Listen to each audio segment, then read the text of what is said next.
Hello, and welcome to another episode of the Citizens of Lorcana podcast, a podcast where we invite you to be part of their world. Today, we are excited to have the whole crew from the Rules of Villainy podcast. So without further ado, let's jump into the episode. Hey everyone, welcome to another week. Last week, or 2 weeks ago, I guess, James and I did our best to rank the new legendaries.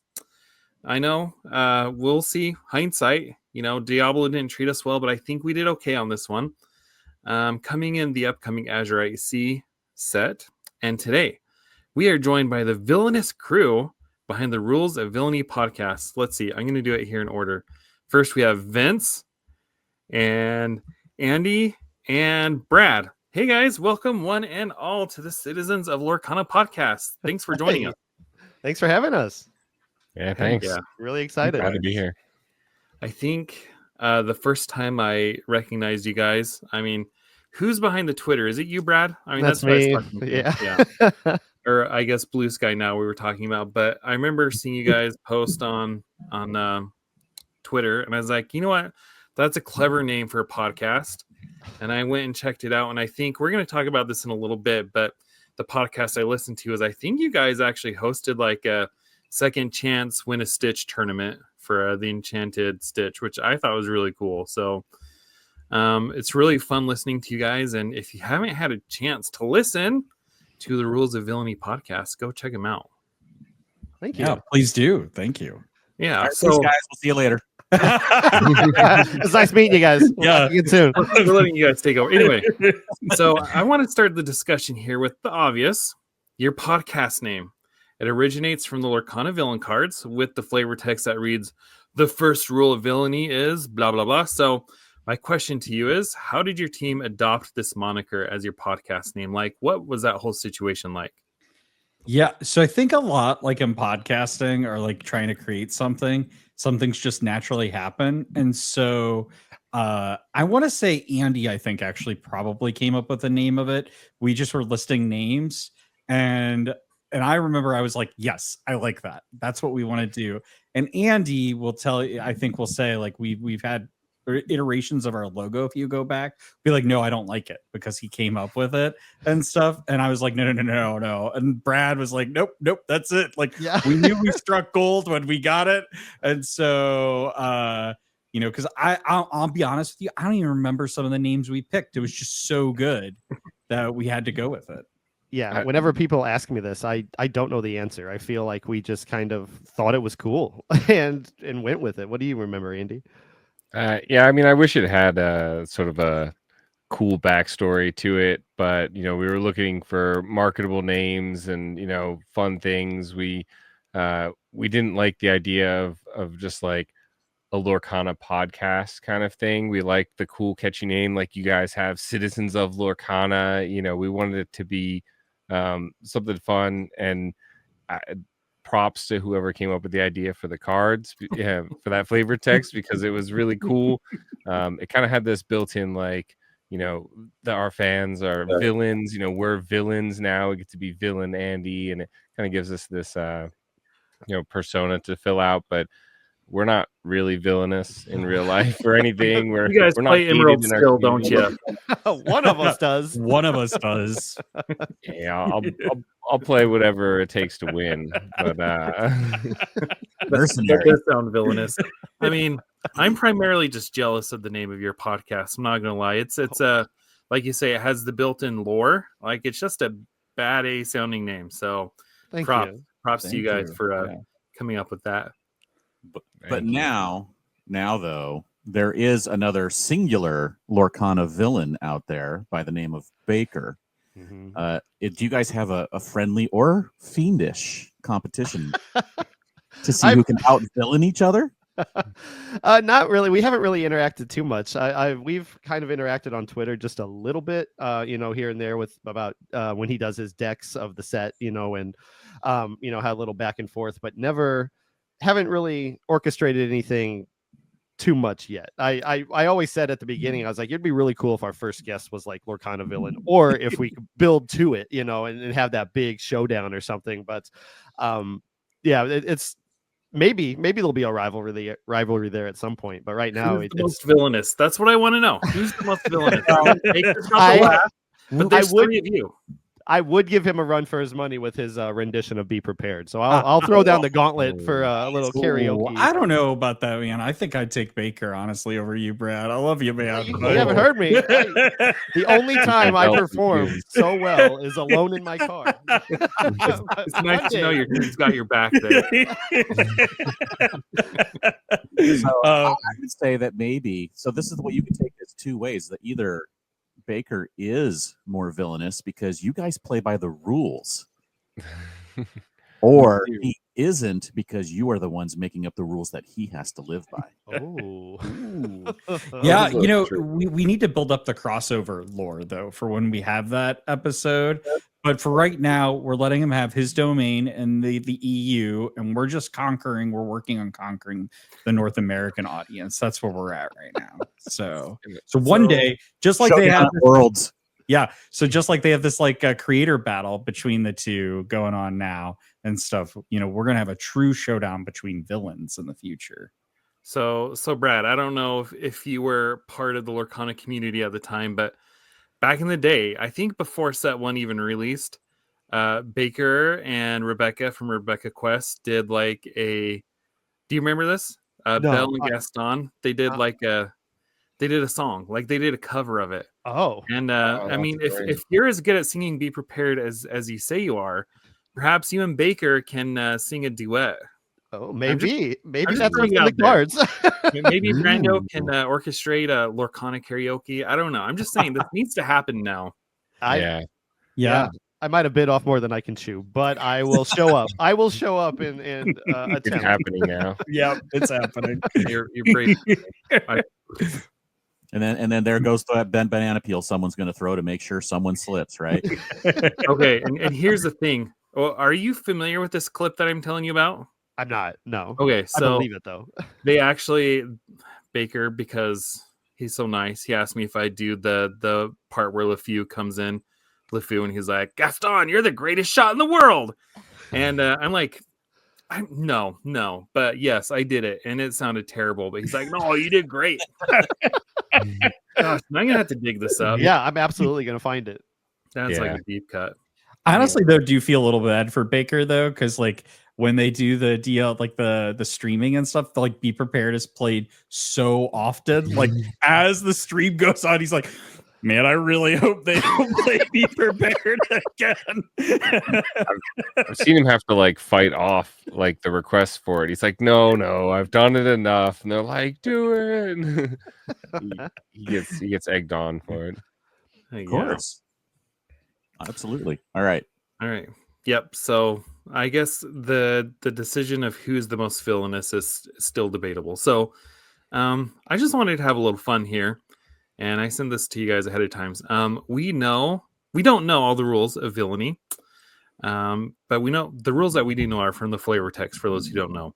But example, we are missing rules 3, 5, 8, 10, and 11 that we know of. Who knows? Maybe there's more than 13. Sure. But I wanted to ask each of you, if you were to create rules of villainy, what would they be? Let's start with Vince, because you're right here in the top right. All right. So mine is for when Pixar comes in with Anton Ego. Scathing reviews are delicious. Oh, that's nice. good. Mine, yeah, Good one. I like that. I like it. Okay, let's move down to Andy. I'm gonna go with one of my favorites, Hades. And I think he would have the 666th rule of villainy, and it would say, "Stay cool, never get a hot head." You're so good. These are so good. Ravensburg, if you're looking for some inspiration, I know some people here. All right, Brad, what have you got? I actually didn't come prepared with my own, so I'm going to borrow one of Andy's. We do have a list here, and it's actually very fitting because Toy Story 3 was like an all-timer for me. Lotso, as the third rule of villainy, evil smells like strawberries. Oh, man. That's funny. Does he say that in the movie? No. Okay. No. Okay. No. Guys, I'm having a brain fart. Who's Anton Ego again? So he's he's in Ratatouille. He's the reviewer at the Okay. beginning. Yeah. I Yeah. gotcha. Yeah. I thought All that was right. a really good one. James, have you got one ready? I do. I Okay. thought of it after you gave me the homework. I did my homework. I'm so sorry. This one is from Monstro. It is the 42nd rule of villainy. Why fight your enemies when you can swallow them whole? Mm. Oh, That's very a good good. one. And if you get I like it. if you get the reason why it's the 42nd, maybe. That's what I was gonna ask. Why 40? Is that when Pinocchio came out? No, it's a very, you know me, my tangents are always very tangenty. It is actually the answer to life, the universe, and everything. Oh, yeah, Hitchhiker. The Hitchhiker's Guide, a whale is Yeah. falling and dropping down through the sky. yeah. Very nice. Okay. Nice. Okay. Well done. All right. Well, I don't know that I could be as creative, but I would have created one for Gaston if there was some quote, but I can't think of one off the top of my head. But that would have been mine if I came prepared. I did not come up with a rule number, so my bad. The Here's teacher mine. who gave the homework didn't even do the homework. I didn't give you a number. I didn't say come up with a number, but I have a rule. Okay. Okay. Here it is. If you must monologue, make it poetry. And I envision that as Yzma saying it. Ooh, nice. Yeah. I didn't think of her. Yzma's such an underrated villain. Absolutely. That whole movie is Lever. I was gonna say, I wonder if her flavor text will be something about a lever. What would be my first thought?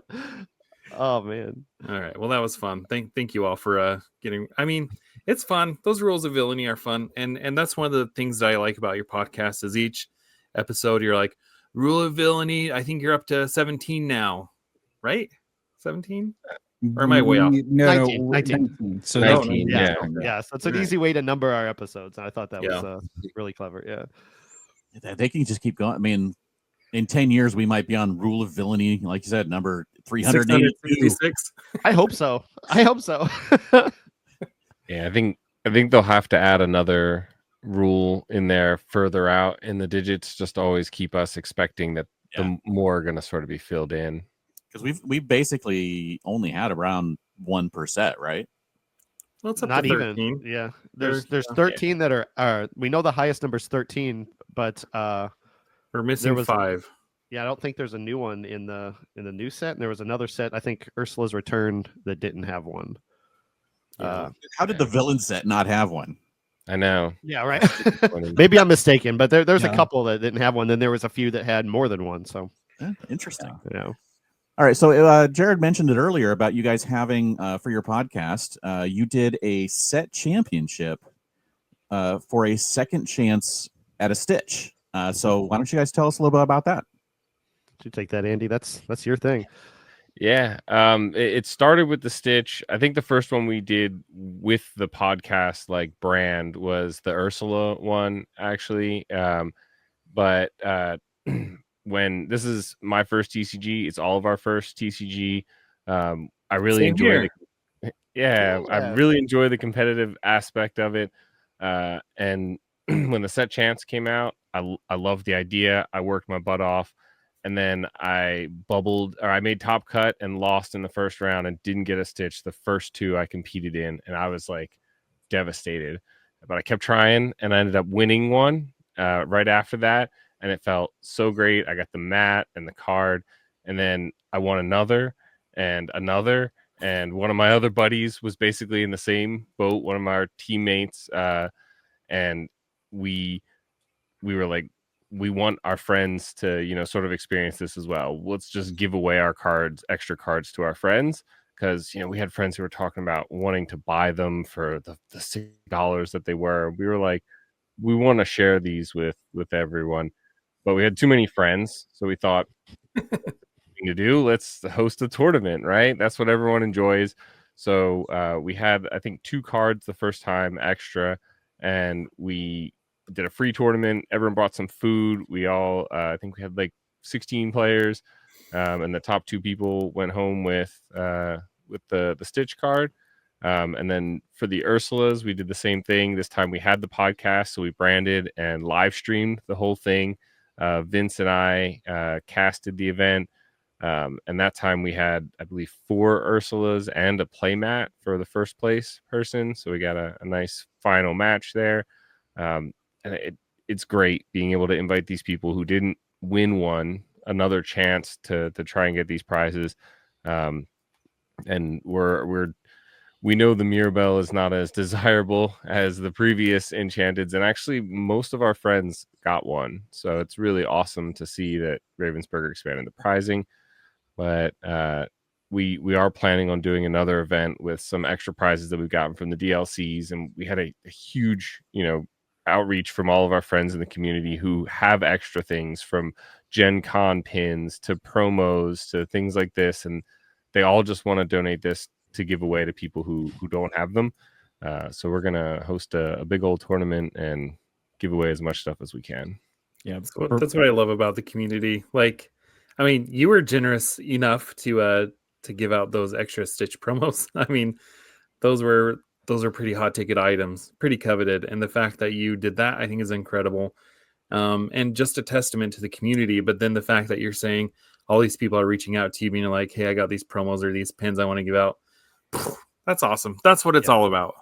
Yeah, we met a guy in Seattle, and we told him the same story about the event and how we ran it, and even after telling him that we had tons of Mirabelles that people had donated, he said, "Well, hey, I know they're not, the greatest, but here," and he reached into his binder and he pulled out a Mirabelle and donated it to us.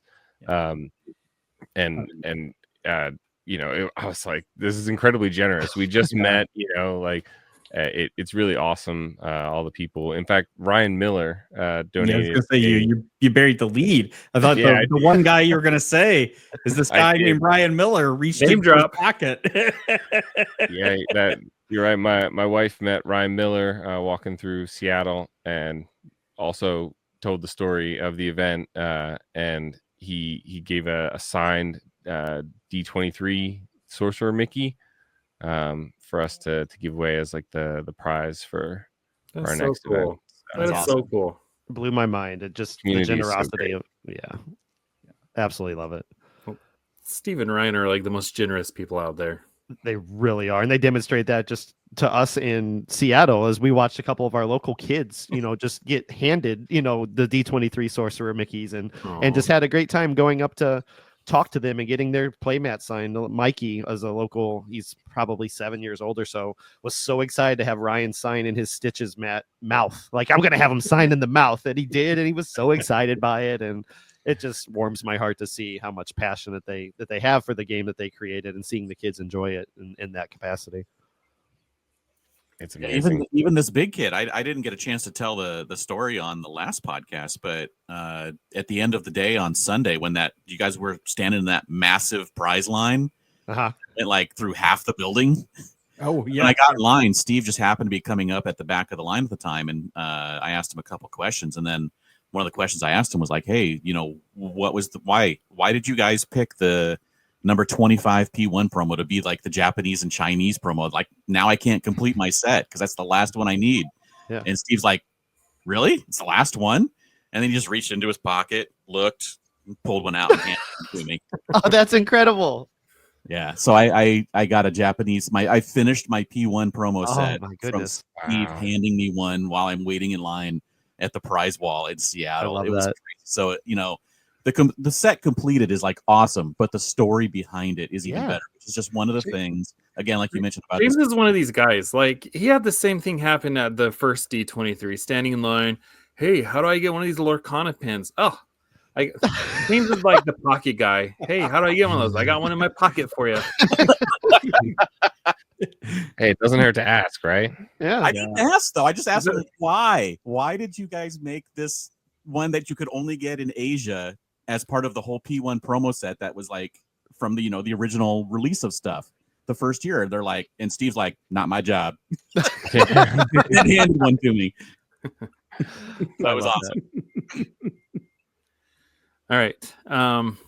So let's talk a little bit more about your podcast. Who's it geared for? What kind of things are can people expect to get out of it? I mean, we talked a little bit about, live streaming the set championship that you did, but on a week-to-week basis, you guys can share better than what I can about what you deliver there. Yeah. So we, cover everything. We're like Andy said, we're all three new TCG players. We're all coming this to try to be better competitive players. And that's really kind of like our audience that we want to try to cultivate is folks that are looking to be competitive and just want to be along the ride with us. Maybe they're in their first TCG. And so we cover things like the news. We usually have like a main segment where we're talking about whether it be like the DLC coming up, or last week we talked about like the limited format, whether you're drafting or in sealed, what to look for. And then we always have to have a little flavor. We do a little villain of the week that we like to do. And then Brad keeps us as the mayor of Lorcana. He keeps us grounded by, making sure that we're also very accessible still to like new players that are coming in all the time. So I would say, if you're new to intermediate player, we're going to be the place for you. But I'll leave it to you guys if you want to add anything. No, I think that pretty much covered it. I was going to say the exact same thing. We're all three new, and I'm approaching it from a way where I want to learn. And I think if we bring people with us, we can uncover new ideas, just like with anything. And it's exciting to be able to have that platform, talk to people, learn things, have that conversation, and learn from each other. And yeah, it's just so much fun. That's where I stand with it. What about you, Andy? Yeah, we're like Vince said, we're along this journey together, us and hopefully the people listening and watching us. We get things wrong. Hopefully we get some things right. We're trying to share our opinions on how we get better, and hopefully everyone can sort of grow with us with that. Yeah, we did. Speaking of getting things wrong, we just started a Discord, and at our last episode, we had folks that were like, "You got the rules wrong. You misunderstood a card that you were talking about and saying was going to be good unlimited." We're like, no. I think one of them, yeah. I think one of them was corrected later in the episode, but yeah, they were absolutely right that at the beginning of us saying what the card does in the middle of a conversation without the card in front of us, we did get a couple things incorrect at the beginning, but it happens. It's going to happen. It's surprising because I do the editing for our podcast, and then I'll listen to myself, and I'm like, that is just not true. Like that card does not do what I said it did, or I just said the wrong name of the card. Like this, even in the your ranking episode, you called Simba Mufasa. That caused confusion. It's like, wait, where'd Mufasa come from? Oh, no, it's Simba. Hey, look, my bad. If you guys, as long as you guys never like do the thing where you rate the best card in the game, basically Diablo or the meta warping card as like, nah, this is gonna suck. Just go, as long as you never do that, you'll be one step ahead of us. I just want to say, in my defense, I wanted to rate him higher than that, but I was talked down. So yeah, that's my defense. You know what happens? It really, honestly happens, right? Still Card kind of overrated. Yeah, it's kind of overrated, in my opinion. It's fine. It's got so many. We got your back later. Yeah, but I do agree. I think there's a lot of things that make that card as good as it is, but it's not the card itself. Yeah. So you guys mentioned about how you're on this journey together, but let's talk about how that together happened. How did you guys all meet and get to start a podcast? Yeah, Brad, you want to take this one? Yeah, it was this game. We are fortunate enough to have a big community here in St. Louis. We have a local Discord that was created by one of the stores, and there's Lorcana firing off virtually somewhere every night of the week. And at the beginning in set one, I was bouncing around from store to store, and I met both of these guys at separate stores, and then they started migrating and checking out separate stores, and then we just, we were constantly talking to each other and learning from each other and trying to beat each other, and yeah, it just organically came with the constant communication and realizing how much love everybody here has for this game, and we wanted to expand that and make that journey that we just talked about together, and I couldn't be happier. It's made what I was started collecting. I just wanted to collect cards. I thought it'd be cool, and then I found out the game was fun. Then I met these guys, got ingrained with the community, and a year later we're podcasting about it, and and it's just absolutely incredible. So like you showed up in the card shop and you're like, hey, I know you. Like I've seen you from other stores. Yeah. And like you guys just became besties or what? Did you start like a DM message thread? So we have we had like an area Discord that Okay. folks were part of, and so we communicated a lot on that. But we kind of like rotated amongst like the 3 same stores for a long while. So this is kind of like around when like Rise of the Floodborn came out. Because as like everybody remembers, like couldn't find product for the first chapter anywhere and stuff. So like literally when the game first started, I think I was like one of 2 people in my LGS because like nobody could find product to play. But Brad and I, we all went to Chicago because it's close to where we live in St. Louis. So we all drove up. Brad and I, split the cost of that. And so him and I became kind of good friends over that. Although I'd say like we were like friendly-ish before that. Yeah. But then, Andy and I had been doing the second chance Stitch stuff.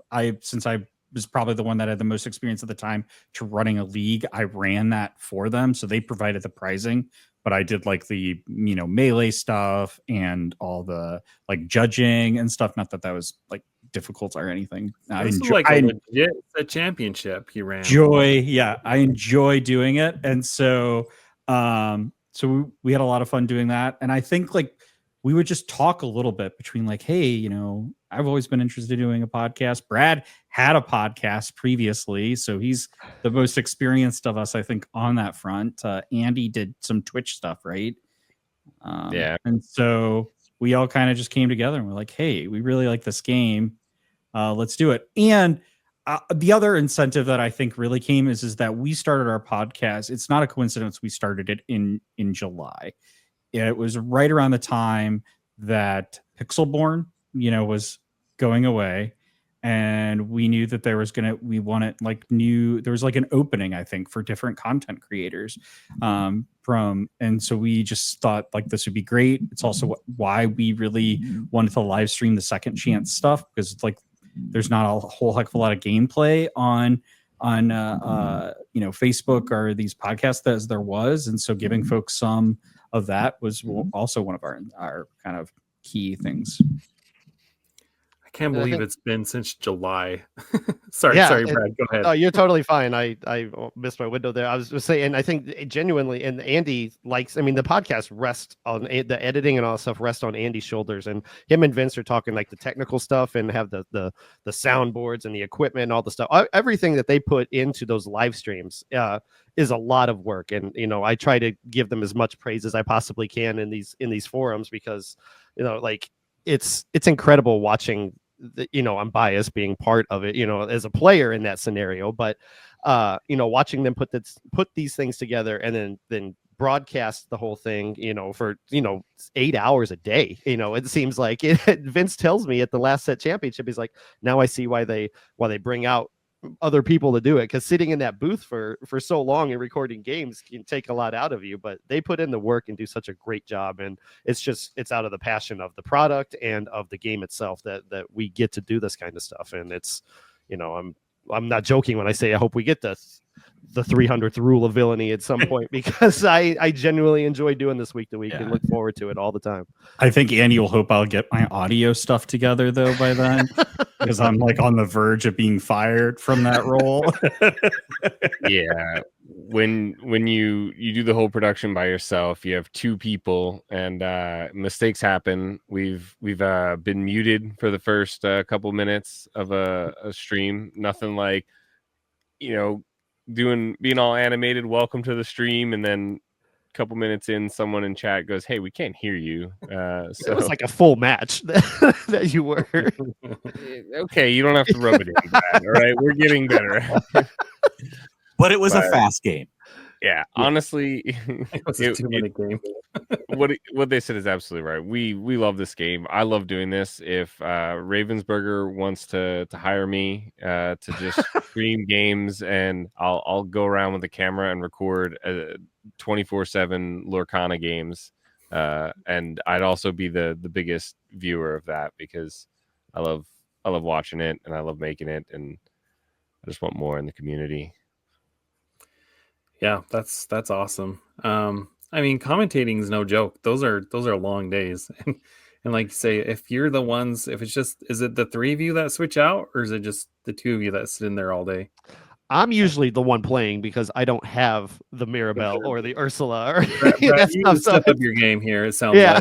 like. So but when I'm I late in the day when I'm not in the top cut or something, I'll sub in because I like to be a part of that stuff too. But by and large, it's these two guys that put that together, and I'm really proud of them.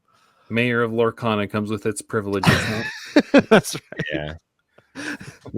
We did 3 casters. The first event with one of our teammates helped us out, Ron, and then the second one was just Vince and I think the second and the third event, because we also cast someone else's set championships, one of the local stores in our area, and we, like Brad said, we had some guest casters in there once we realized we were getting real tired.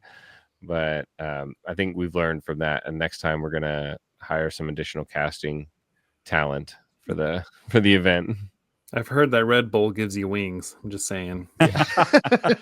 not enough. I'll tell you that much. No, we want to get, so Andy's wife, Kirsten, who's also been a guest host on our podcast a few times. She's really into the game. She's actually, I think, probably the best player of the three of us. She has been most successful at the DLCs of the three of us. So we want to give her some caster experience because she's actually really great at it. And so we've got some ideas about, some additional folks to help us out so we can take a break. That's awesome. It's interesting hearing you guys talk about your story, because in a lot of ways it reminds me of James and I, because we met together in a Discord, and this is our first new TCG, and our whole idea behind this podcast was taking people on this journey from newbies to where we are. I'm still basically, I can't say I'm a newbie anymore, but I'm still not good, but James is good. So it's been interesting to see the progression of people. Yeah, for sure. Good. Not great. James got like 40 points in his first DLC. That's great. And then just nosedive from there. Yeah. It's tough. It's those long days get to you too. You get up there in those points and you play harder games every time. So by round 7 or 8 at those points, you're playing probably your hardest game of the day and probably on the verge of mentally exhausted. Yeah. Yeah. I wouldn't know. I wouldn't know. Same. I ended Chicago at 33 points, I think. And that's the highest I've been. Seattle was not good to me. Yeah. All right. So let's talk a little bit about set 6 here. It's dusk for shimmering skies, and soon we are going to take to the seas. Those were my terrible attempts at puns. What are your hot takes for set 6? And it could be anything. It could be about the cards, could be about the meta, it could be about organized play, or anything in general. What are your hot takes? Sorry, James. What? The Enchanteds, maybe.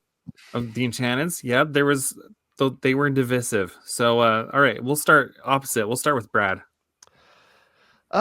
Yeah, I'm not sure what to think about it yet. Whenever they dump 200 new cards on me, I get, very overwhelmed with what could be. I like I think that Oswald looks like a lot of fun. I haven't played an item deck in a long time, and listening to your ranking and talking about it the last few days made me want to venture into that. I don't know that I have a hot take at the moment, but I'm excited for it. About you guys. All right, Mayor. That was kind of lame. All right, Andy. It was. I know. I'm sorry. Andy. I'm not a big hot taker. He didn't do his homework. I got stuff.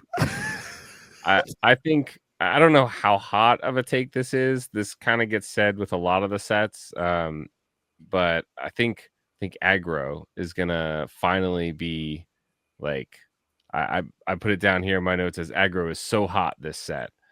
It's like, I think that was said with Daisy, and I think last set, and I think we kind of just quickly were like, never mind, it's not that great. And I do think, though, not just like the typical Amber Amethyst hyper aggro that you'd sort of see, but I think much more other ink colors, I guess, will have lower to the ground, more aggro options. I think Emerald Amethyst is looking real spicy. Fred looks really nice. So I think we might see more aggro deck than usual sitting towards the top of the meta from this set. So, so you mentioned Fred. Any other cards sticking out to you? I know in Amethyst they got the Diablo draw, the 0/1 draw tool, which pairs great with Big Diablo. They got the ready any character. You Came Back is another good one. Even cards like Genie for a later game threat. I put a list together the other day and played it against my wife, and she promptly got mad. So I knew it was at least She's doing the best something. among you. That's saying something. But yeah, it overall I think it just looks pretty nice. I'm probably forgetting a card for sure. I'm with you. I'm like, we're set 6. I can barely keep, set 1 in here. Yeah. All right, Vince. What's your hot take? So I kind of like Brad. It's hard for me to conceptualize these when you're like looking at it on a screen. Like when I get them in my hand, I'm old school like that. I like to have things in my hand and in my binder to look at and flip through. But my initial hot take is I think resist is actually going to finally truly matter in the game. We've got a ton of characters at it that have resist or have, weird ways that work with resist. But I just think like this is the first time where folks are really going to have to pay attention to resist. And I think it's going to matter in the game. See, Brad, these are the kind of takes I'm looking for. I hope you're taking notes here. Yeah, I'm sorry. I'm just not. I don't have a lot of hot takes. This is why he's the mayor. He doesn't want to say, yeah, he's the mayor. He could just delegate the hot take. Yeah. He doesn't want to offend anyone. He needs votes. He wants to be elected. Vince is like is on this resist campaign though. I am on this for sure. We've done a couple other collabs recently, and even in our podcast, just every chance he gets, he's like, you know what's really cool, guys? Resist is in right now. Like I'm surprised he hasn't gotten a poster made that says "We must resist," and it's just like Vince's face, like kind of two-tone, right? Listen, this might be my Diablo mistake. Vince's face on Grandpa Cogsworth. There you go. Yeah. This set though, your poster child. This set though is that Calhoun. Yeah, that's gonna be that's a good guard. Fantastic. Yeah. And I realized the other card I'm forgetting is Go-Go Tamago. Yes. Which in one of the games I played against my wife, she had a Maui out with 4 damage on it, and I drew a card, and it was that card, and I went, oh, well, I guess I just win now. And got 4 lore for 4 ink and quested out, and dang. Yeah, that is a, well, I guess I just win now card. Yes, in certain circumstances, but yeah, that card also felt really nice in the limited testing I did. Yeah, you want James, a hot take? I didn't ask you for a hot take, James, but did you come up with one? Or do you have one? A hot take. Did I have a? I don't see. Now I didn't do that. I know. I didn't give James this homework. No, you didn't. All right. Do I have a hot take? I think, you know what? This is very generic, but this set changes everything. I think. Get out of here. I'm muting you. No, I honestly think that colors that we have not seen in meta, I think, have a chance to become meta decks this set. That's what I was about to say. If I had to pick a hot take, I'm looking at my bracelet that Kirsten, Andy's wife, made me. My Blurple bracelet. I and selfishly want to see Blurple in the meta as more stronger than it is, and I feel like there are some tools that in this new set that can allow that to be. I just like Vince. I need to see it in action before I can confidently think that. Mixed berries to the moon. Mixed berries. Hey. when the game was first announced, that's what I told myself. I wanted to play Amethyst Sapphire. Yeah. All right, here's But- my hot takes. Microbots. Somebody's gonna take it to the top of a DLC, not to the top, but like second day. Somebody's gonna make microbots work. I could see it. Wow. That is definitely a hot take. Yeah, Andy's got some opinions about that, I think. This might be another Diablo situation. Although we don't have any DLCs coming up. We've got Continentals and Continentals. Worlds now. So Yeah. all right. I Like, guess that's I mean, the it's going to be fun because in like 3 weeks, or no, maybe 4 weeks, we've got the European Continentals and 25 days. only like one big CCS event in between here. And I don't know how many in Europe, but it's going to be crazy how this new meta is going to be shaped and defined. And we're going to get all kinds of surprises at the European Continentals. That's just going to, I think something there is just going to blow our minds. I'm sure. Yeah. James coming in with the hot takes again. You know, 60 card location deck coming in. right? Something. Needs characters. Actions and locations. That's all I need. Okay, so let's flip it on the hot takes and let's go with underrated. And so, are there any cards in Azurite Sea that you think is underrated?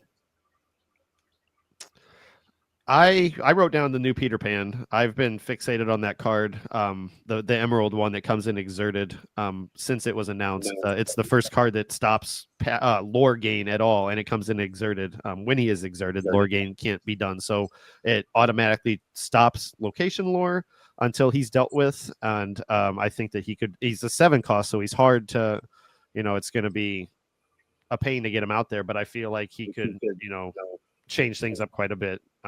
So he's been in the back of my mind. I've been wanting to talk about it on the podcast forever. Vince says that I have, but I don't think that I have. But I forgot about that card. Yeah, I think he's pretty good, and not a lot of people are talking about him. Yeah, I like that. That's your redemption arc right there. Thank you. I do have things written down, just not the questions you were expecting. I think underrated might be the Maleficent Staff card. While I don't necessarily think it's going to be this huge meta changer, I think it has the potential to just be a real menace. Basically, if a Amethyst bounce deck becomes very strong in the meta, which we obviously have seen that before many times, so this card is just like it's like the Magicka that we currently have that says when you discard, you don't discard. That's a little hard to get out, against the green steel that sort of existed.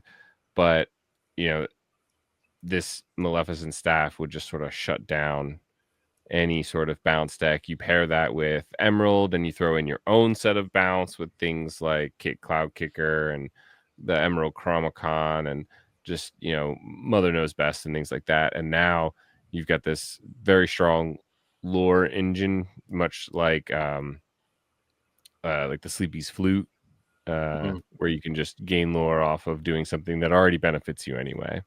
Yeah. Nice. I definitely want to see if someone can make that staff work, because I think that is definitely a spicy card.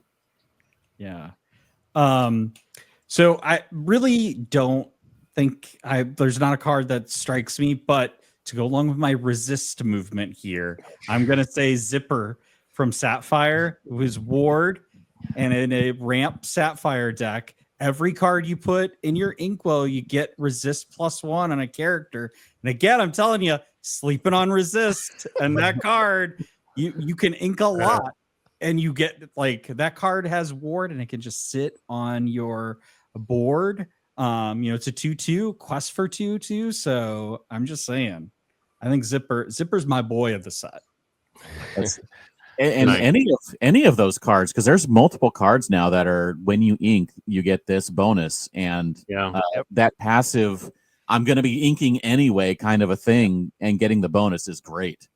Yeah. That's how I feel about the Ruby Raya that I also have written down for underrated. Illumaqueer Lynn's pointed that out in her Mufasa deck this past week, where it kind of blew my mind that you can exert your 3-drop Gaston to make your next character you play 2 less, ink for your turn, and activate Raya's ability to ready a chosen character, and then exert Gaston again to make the next character you play cost 4 less. And I'm like, that sounds fun.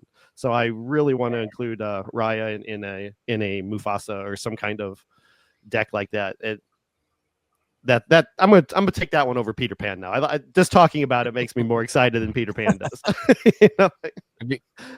I think while I agree, I think that Brad just sort of proves the point that there may be better things you could do with your ink and your free. Just like there was all those when you play a Floodborn card, but only one of them has been errated to non-existence because the others just weren't as much value for, not as much bang for your buck. So I'm sorry, but yeah, Mrs. Judson was the sapphire version of that card, and she was sorry, Mrs. Judson, worthless. All right, let's talk about the flip side. What card do you think is being overrated? So I was going to say, yeah, because I'm going to disagree with Andy here and say the Maleficent Staff. I've heard a lot about this card, how it's going to be really good, and honestly, like the only way I can see this card actually functionally working, and you're not just going to ink it every time, is if you build a deck around it to bounce characters back into a person's hand. But this idea that it's somehow like an anti-bounce like item and stuff, I just don't. I think people are on the cope with that to train. So that's where I am with the Maleficent Staff. Nice. All right. Overrated. Resist as a whole, I feel in this set I feel like that's personal. No, I do have one that I think could also fall in the hot takes category, I suppose, and may get me like kicked off the show mid episode here, but I think Oswald may be a little overrated.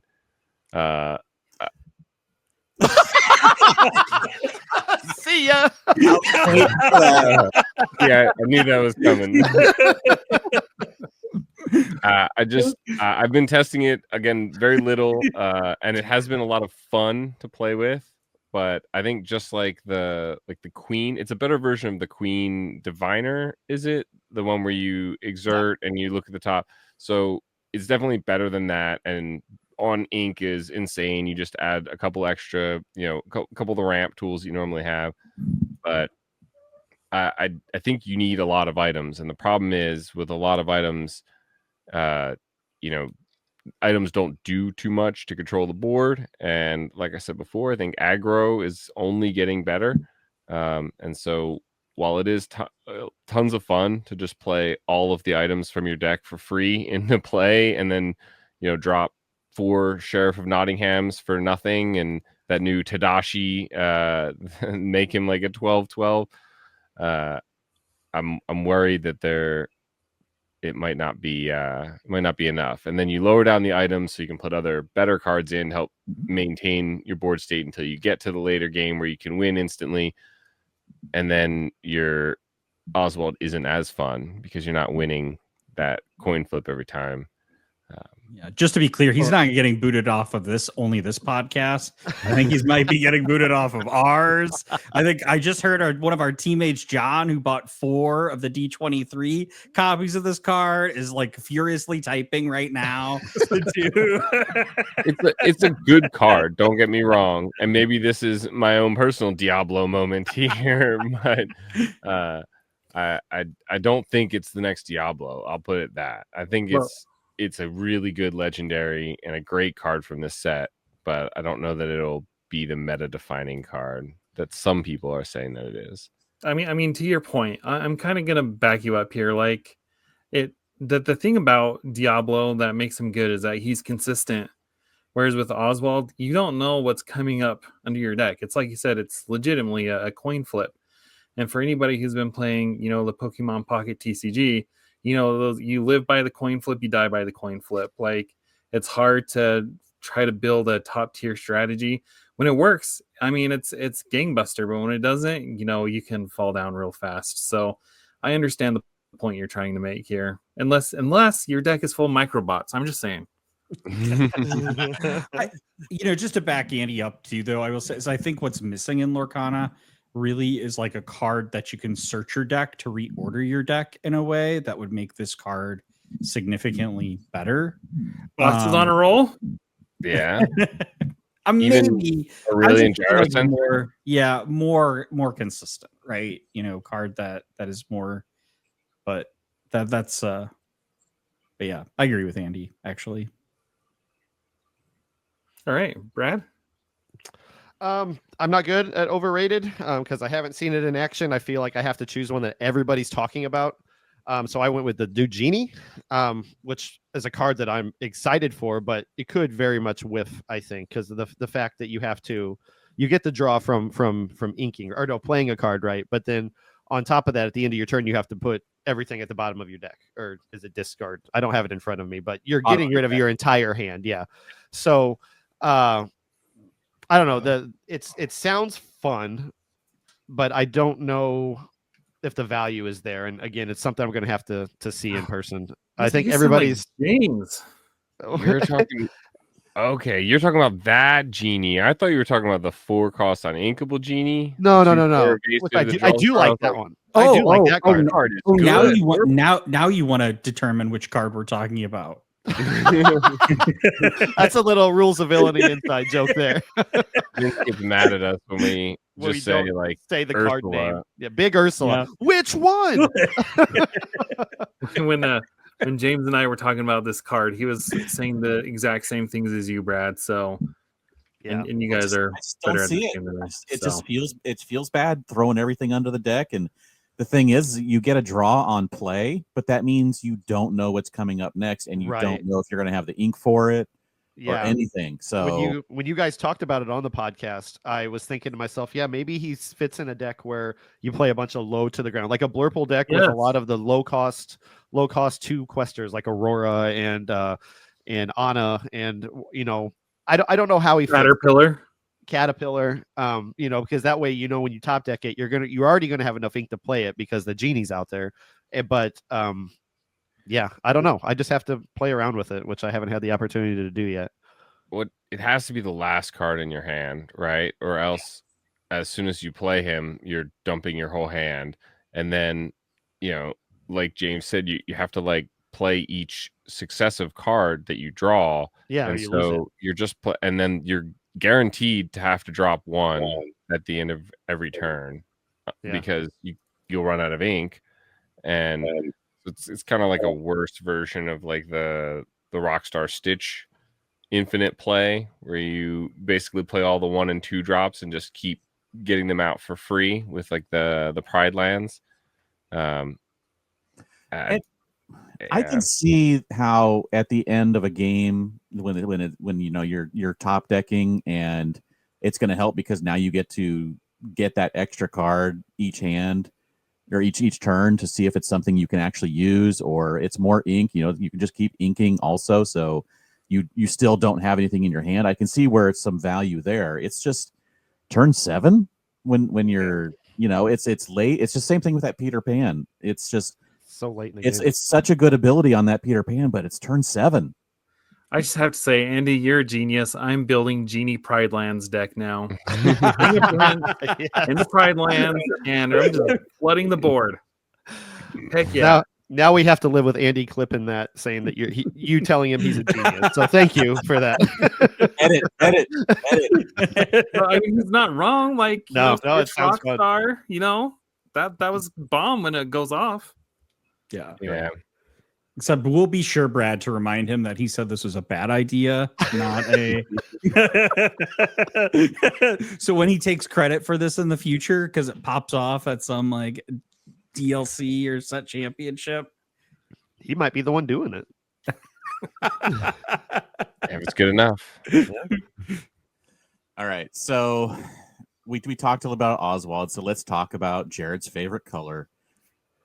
Is Sapphire going to rise? I mean, it's like it's always there. I mean, it's Ruby always Sapphire, the bridesmaid, never the bride, right? Ruby Sapphire was the most played deck at multiple DLCs, and yet it never manages to actually win, take home the prize. So do we think maybe Sapphire finally gets in?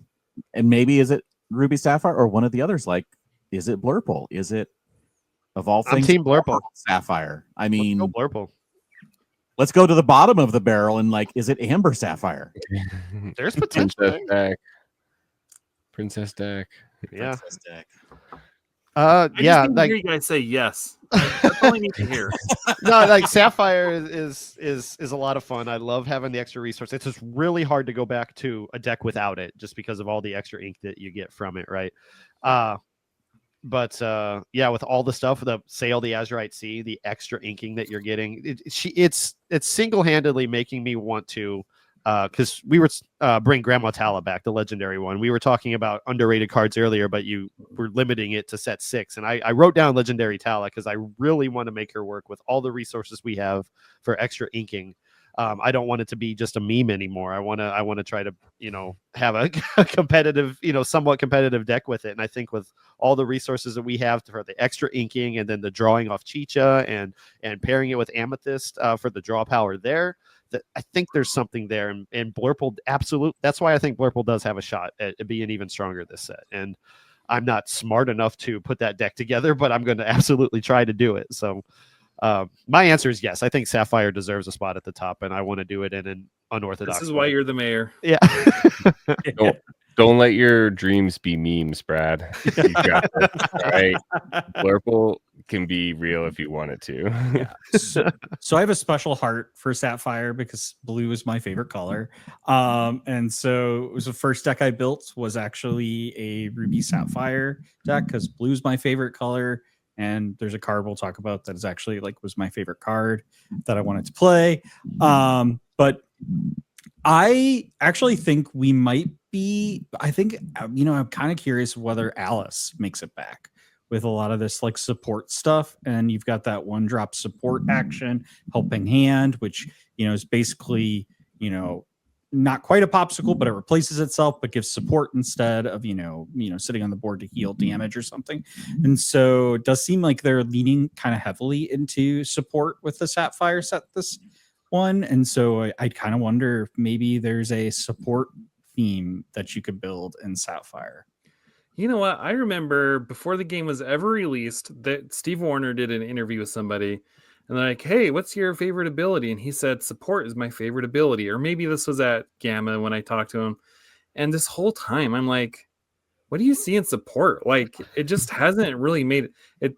If resist is here, support's down here, right? Yeah. Right. So I'm curious, Ryan had his pirate deck. Maybe now we're going to see the support deck. One of my favorite decks between the Ursula Returns set championships and the release of Shimmering Skies was a Sapphire Amber Blue Faucet deck, which was entirely support based with the Queen package from Amber to up and down the strength, and then you had the Maximus. It was based around Alice, getting Alice out there, get everybody support, and then getting the lore that way. And I had so much fun doing that. I think there are ways to make that work, and I haven't looked at it in the context of the new set yet, but I'm with you, Vince. I would love to see something like that thrive. All right, so let's talk about the next step here. So we know the European Continentals are coming up in 25 days as of the time we're recording this. And so I just want to provide some context here. We're 25 days out. There's not a lot of information known about this event. It's something that people on Twitter have been talking about. When are we going to find out information about this? So, okay, that's the context. If you had a magic wand and can grant one wish for how you'd like to see the North American Continentals run, one thing you could change, what would that wish be? That I was in it. Andy, you want to take it first? Yeah, this is an Andy question. I think the biggest thing is I would make it more spectator focused. From what we know about the EU Continentals, it seems like you get a 6-hour block of time to be at the venue. And that to me just seems like too little of time to really enjoy it. And I especially in Seattle, watching on like the big screen that they had there, and watching Luke win and everyone cheer him on and everything, and them announce the top 8 and stuff. Rebecca announced the top 8 and everything. It's like, I realized this is a spectator sport. I'm not qualified for continentals. I'm not gonna be qualified for worlds, but I'm gonna go, and I want to go in, and I want to sit down and watch it and experience it as an event. And I don't want to have to spend 3/4 of it sort of in the parking lot, right? uh, so I think that would be my biggest thing is make sure there's a way for the NA Continentals and Worlds for people to go and just watch the whole event. Agreed. That's my big thing too. Sorry, Vince, you were gonna say something. Nope, I was gonna agree with Andy. Like that's my thing. Is like I just want. I think we all can agree that that's the main thing. Is that we want, if we're gonna go, we want to go to the whole thing. We want to have the chance to see the entire event as it happens, and not like see 4 hours of it with our eyes, live, and then the rest of it on a screen. Yeah, because I live 4 hours from Disneyland. Like, I fully intend to go to North America Continentals. Like, there's no reason not to. But it's going to be a bummer if I can only, pay $50, $60 or whatever, get in for 4 hours and play 2 rounds of Pack Rush or whatever. Like, I want to be part of that zeitgeist of the championship. Be around hundreds of thousands of people. Hundreds to thousands of people who are all there for the same thing, cheering people on to see who was going to go on to Worlds. Like, I want to be a part of that. Yeah. It's wild. The EU, it's like they have all these things you could do. It's like, how can you do all of that in 6 hours? Like all these like side event things. It's like, obviously, like, and then want to watch. It's just wild to me that you can only get a time slotted to be there. I think I understand, whether it's a space or just like all of the stuff that they want you to do, like Pack Rush and a side event, and meet the, developers. And I think they said they're going to have like Mickey Mouse there, or like a character at the EU one. I get all of that. Put it in a building across the street, put it in another room and have that be a different ticket, or a different part of the area to go to.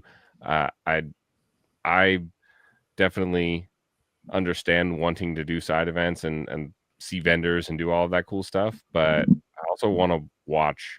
I think they shouldn't undervalue the spectator and watching the event. 100%. All right. So piggybacking off of that, you guys went to multiple DLCs each, correct? Yeah. Yes. So what do you think some changes they could make to make next season better at DLCs? More of them.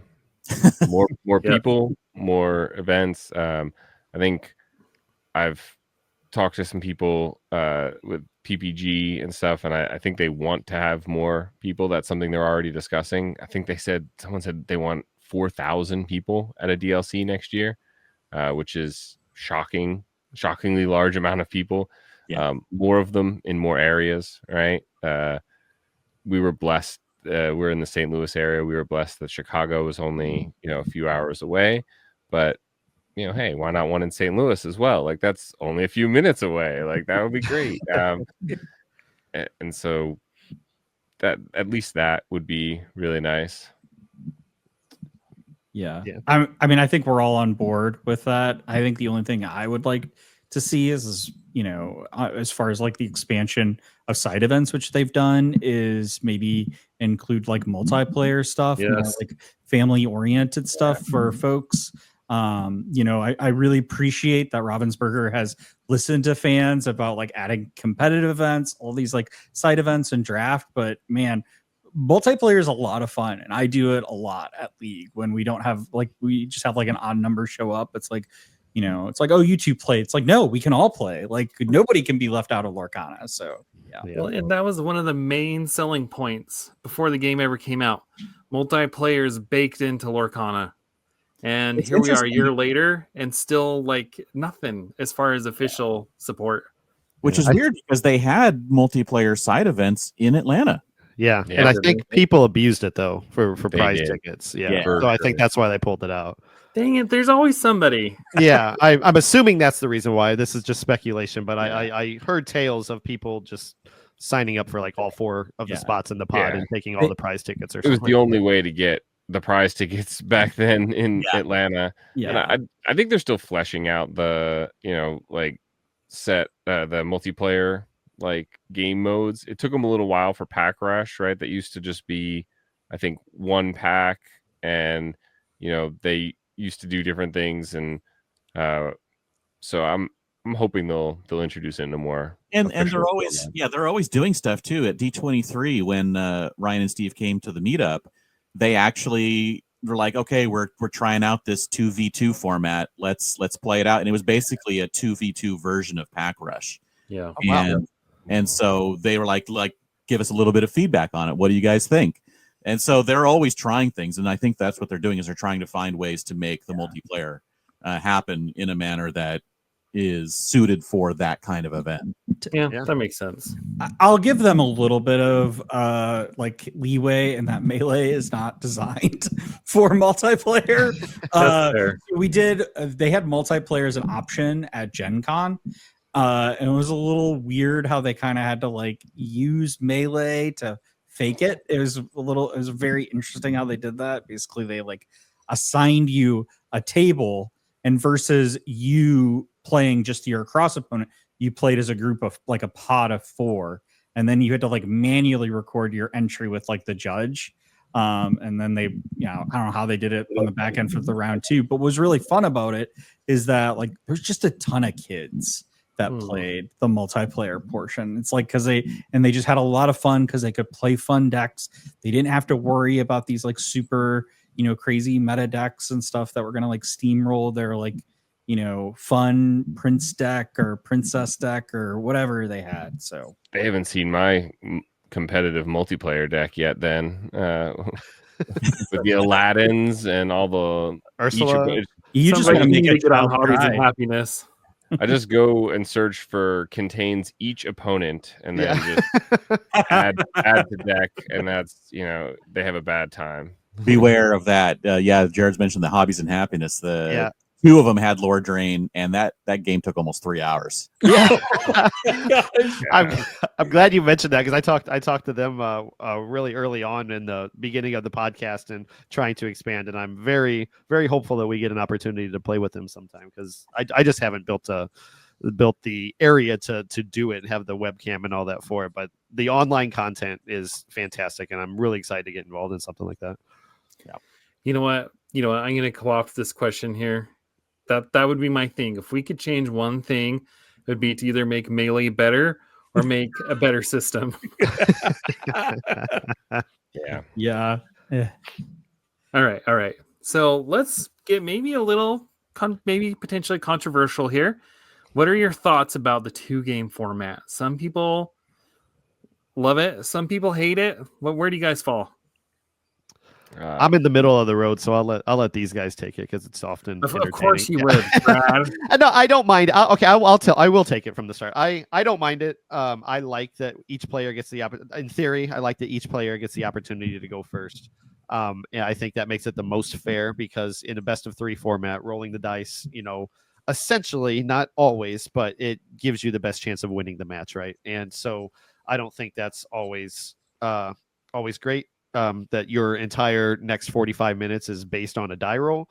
And then it favors the quicker decks too, because the Ruby Sapphire that everybody's playing, even in the 2-game format, is often going to time. So I don't know.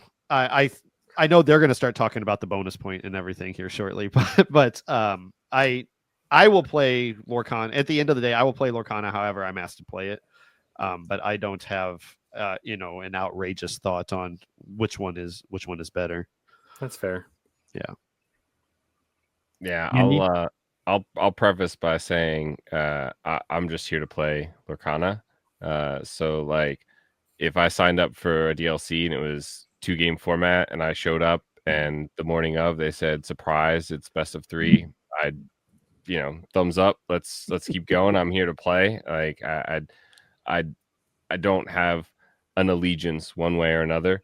In my experience personally, I do tend to think that the smaller the tournament, the better best of 3 works out.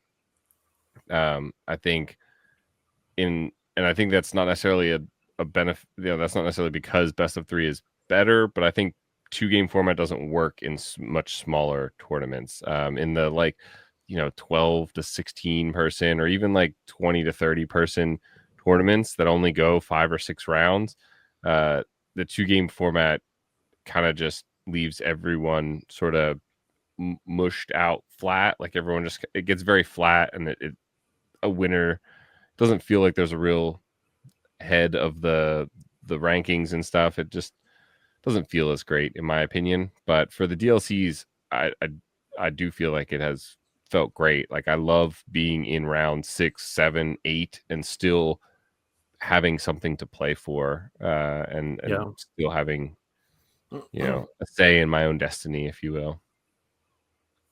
Yeah, I am very pro 2-game format. I just think one is I kind of like the messaging they have around. Ravensburger has it, which is if you notice, a lot of the commentators won't say it's a tie. It's both players win, and so there's something it does. Some people might argue that's very participation trophy-ish, but I kind of like it because it makes it feel like, well, that game wasn't a loss. The other is the points, so it's you sit down and it's if you lose 0-2, well, that's fine, you get no points. But if you go 1-2, you still walk away in a 3-game format with 0 points, and that to me feels worse, significantly worse.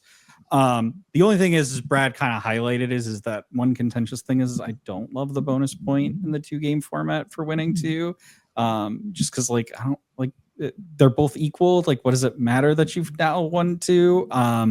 But I mean, to Andy's point, that would probably actually make the math worse and flattening out the who's going to make top cut. But I mean, them's just the breaks. I ultimately, at the end of the day, I think a lot of people really get into the math, 3-game format is so much better than 2-game format, or 2-game format is so much better than 3-game format. And I think ultimately, it really doesn't matter much at the end of the day as far as rankings go or performance. But I think one just feels better to most players, especially new players in TCGs and stuff. It's I could not imagine playing 9 rounds of a 3-game format. For one, we'd be there till 3 o'clock in the morning. And as a tournament organizer, I love the fact that it's 2-game format, because let's go guys, next round, and it leaves a lot of less time for just sitting around. I will say the most compelling argument I've heard against 2-game format is from James, when he mentioned the fact that when you get to that threshold of 20 points, 30 points, there's a lot of times where you just are you know what? One of us has got to get there, so why don't you take it? Or why don't I take it?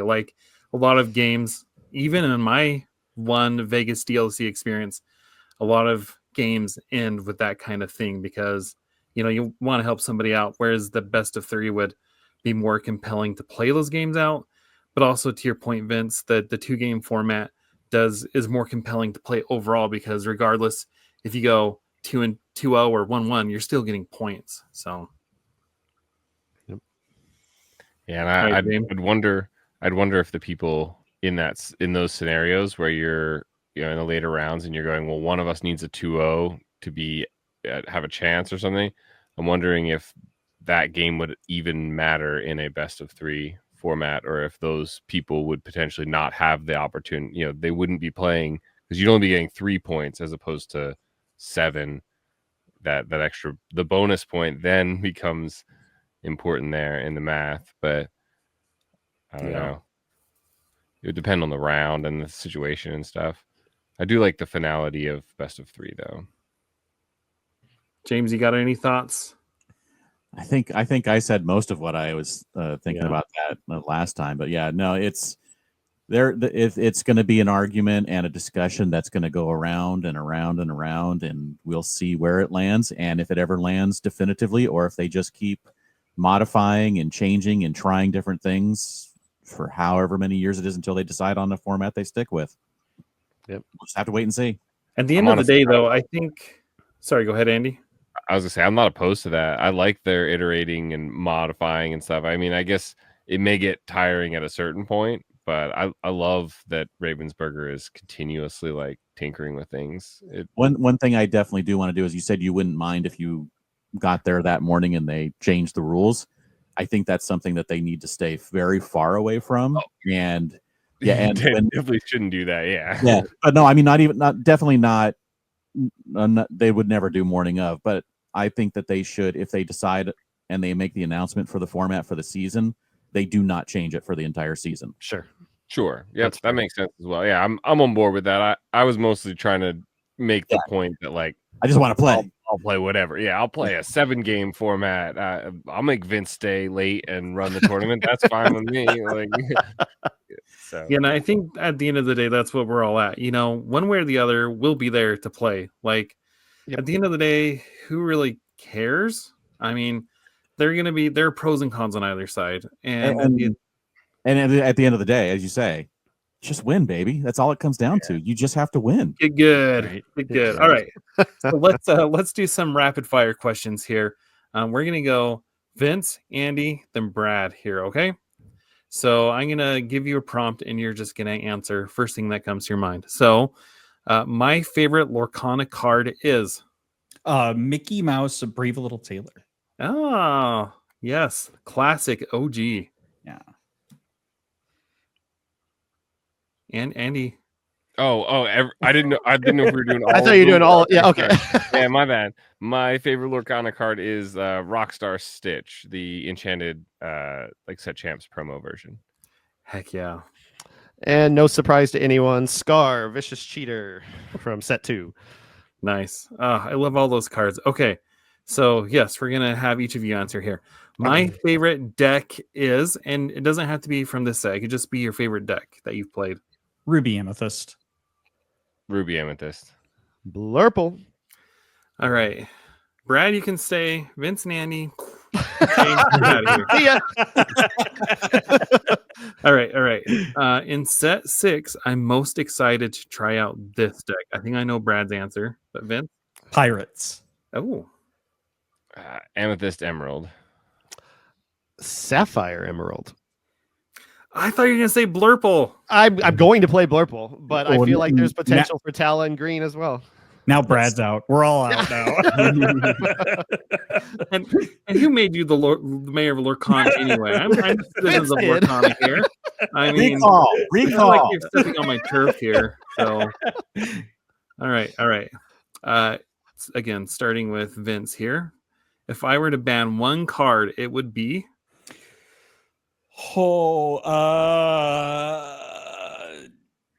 Prince John.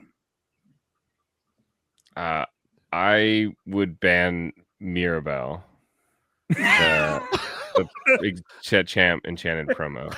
I feel like that needs an explanation. It's because it's unplayable, and I don't think we should ban any card, and so I'll just ban the one that no one can play as is anyway. So, Andy, this is rapid fire. Okay, Yeah. Too long. We can skip Brad then. Next question. Do I get one? Yeah. I would say Diablo, but the 1-drop.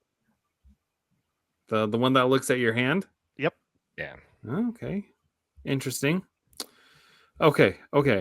The Bucky ban was Reminded me of that Simpsons meme that's like, stop, he's already dead. So that's where I stand. Yeah, I definitely said excessive. Way too excessive. The poor squirrel. Yeah. Necessary, but overdone. okay. And And I it's guess funny I should because- clarify. Bucky was not banned. He was just Right. nerfed into oblivion. Yeah. Sorry. That was the excessiveness was on purpose to effectively ban him, but they did Yeah. not want to ban him, so they just nerfed him into oblivion. Yeah. No. Weird approach, in my opinion. It does make sense based on their explanation of they wanted the card to exist because they would be reprinting in multiple countries over the next year, and they wanted the set to still be the 204 cards. They didn't want to have a card missing. Sure. But still, Yeah. it's a little off, but I understand. You know, it's Yeah. like, okay, whatever. Luckily, I wasn't like a Bucky lover. I mean, it was like I played the deck like once or twice, but so I didn't have like, you know, my heart and soul into it. But so it's like whatever. We have a person at locals who has been playing that card since the Rise of Floodborn. And so I've hated that card for a very, very long time. Progressively every set, just a little bit more. Vince was celebrating at the funeral. Dancing on his grave.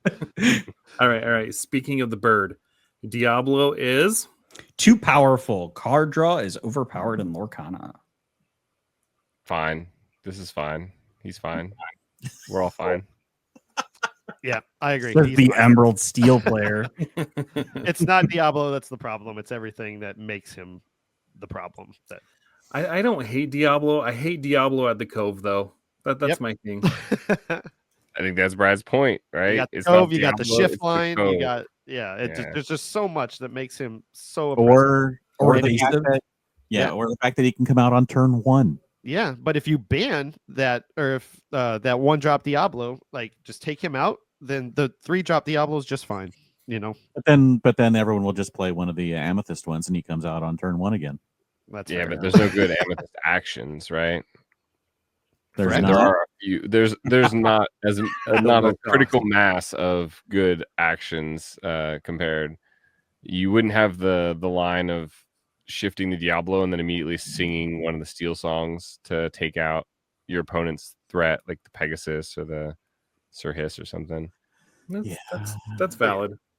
But I think it just kicks the can down the road, right? Yeah, because yeah. eventually they're going to print those good actions in Amethyst. And then we're having this chat again. One day we'll get into the debate on whether or not there should be a rotation or a huge ban list. So Here's the thing. Guy sitting next to me at one of the sealed events at DLC. He said, me and my buddies, my friend, he's got this idea about rotation. He's like, rotation is coming, and the way you can tell is, and he's like, I don't know when and I don't know how, like what they're gonna do, but set 5 starter decks had no set 1 through 4 cards.